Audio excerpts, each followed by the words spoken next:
भाई तुम तो शहर बड़े आदमी बनने गए थे ना, फिर आपका ये हाल। अभी ये सब वक्त नहीं है भाई कुछ भी बताने का। हम शहर से 300 किलोमीटर पैदल चलकर आए हैं और हम सब कई दिनों से भूखे हैं। अगर हो सके तो हमें राशन पानी कुछ दिन के लिए उधार दे दो भैया। तुम अपने घर जाओ और आराम करो मानो भाई। और रही खाने की बात, तो मैं गांव के मुखिया को बोल देता हूँ, वो कुछ दिनों का राशन पानी तुम्हारे घर भिजवा देंगे। आपका बहुत बहुत शुक्रिया किशोर भाई। मुखिया उनके घर 1 महीने का राशन पानी भिजवा देता है। सुनिए जी, आखिर कब तक हम इन गांव वालों से छुपा कर रखेंगे कि हम शहर से भागकर क्यों आए हैं? तो हम इन गांव वालों से क्या कहते कि शहर में रहकर हम पर इतना कर्जा हो गया और वो चुका न पाने की वजह से हम गांव वापस आए हैं। फिर तो ये हमें जो राशन पानी मिला है वो भी नहीं मिलता। ये तो आप ठीक कह रहे हैं जी। देखो रमा, जो किस्मत में लिखा है उसे कोई नहीं टाल सकता। चलो आप सो जाओ, रात बहुत हो गई है।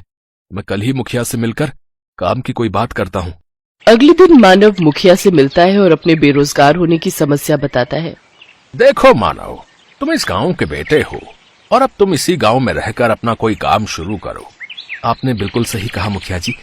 वैसे मैं शहर में सारा दिन ऑटो रिक्शा चलाता था और शाम को रमा और मैं पानी पूरी का ठेला लगाते थे। तो मैं सोच रहा हूँ कि क्यों ना मैं इस गांव में भी पानी पूरी बनाकर बेचूं।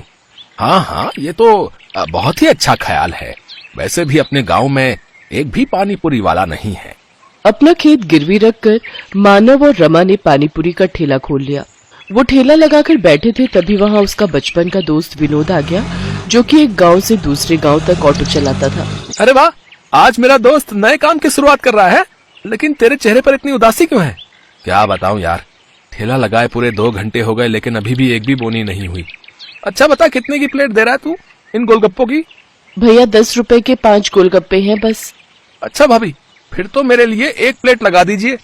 मानव उसको गोलगप्पे बनाकर खिलाने लगा। उनको चखते ही विनोद ने कहा, अरे वाह, ये तो सचमुच किसी अमृत समान है। कुछ ही दिनों में उनका पानीपुरी का काम बहुत अच्छे से चलने लगता है। एक दिन मुखिया जी उसके ठेले पर आते हैं। मानव, मैं तुमसे एक बात कहना चाहता हूँ। जी कहिए मुखिया जी। मानव, तुम्हारी पानीपुरी आसपास के गांव में भी बहुत प्रसिद्ध है।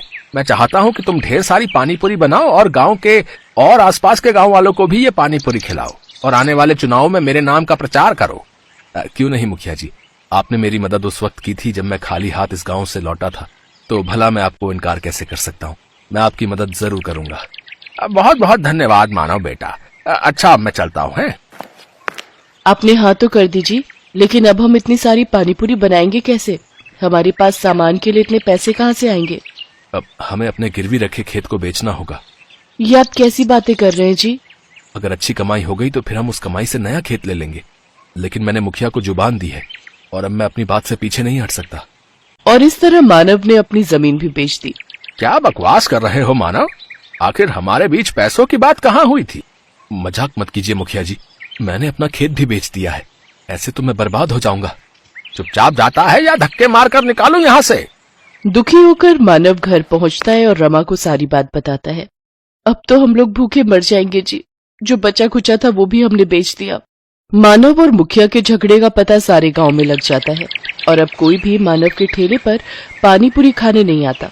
एक रोज विनोद मानव के घर आता है और कहता है, मानो मैं कुछ दिनों के लिए किसी काम से शहर जा रहा हूँ, तब तक मैं अपना ये ऑटो रिक्शा यहीं छोड़कर जा रहा हूँ। इस गांव में इकलौते तुम ही हो जो ऑटो चलाना जानते हो। जब तक मैं वापस नहीं आ जाता तुम इसे अपने ही पास रखो। अगर तुम्हें कोई परेशानी ना हो तो क्या मैं कुछ दिनों के लिए तुम्हारे इस ऑटो का इस्तेमाल कर सकता हूँ भैया? हाँ, क्यों नहीं। अरे ये भी कोई पूछने की बात है?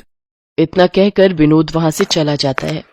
सुनिए जी, मुखिया जी ने जो ढेर सारी पानीपुरी बनवाई थी, क्यों ना हम उन पानीपुरियों को ऑटो में ले जाकर आसपास के गांव में बेचें?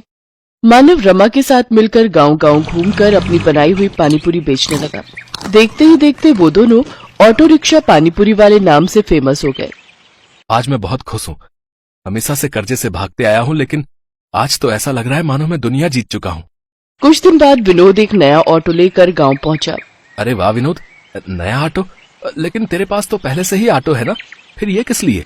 अरे वो ऑटो अब पुराना हो चुका है यार, और मैं उसे बेचने की भी सोच रहा हूँ। मैं अब एक गांव से दूसरे गांव की सवारियां छोड़ने की बजाय गांव से शहर तक की सवारियों को छोड़ूंगा। अगर आप बुरा ना मानो विनोद भाई, तो क्या ये ऑटो हमें बेच सकते हो? अरे ये भी कोई पूछने की बात है। आज से ये ऑटो आपका हुआ है। तेरी बड़ी मेहरबानी मेरे दोस्त। ये ले, ये तेरे ऑटो रिक्शा के पैसे पकड़। रमा और मानव तो ऑटो पाकर बहुत खुश थे।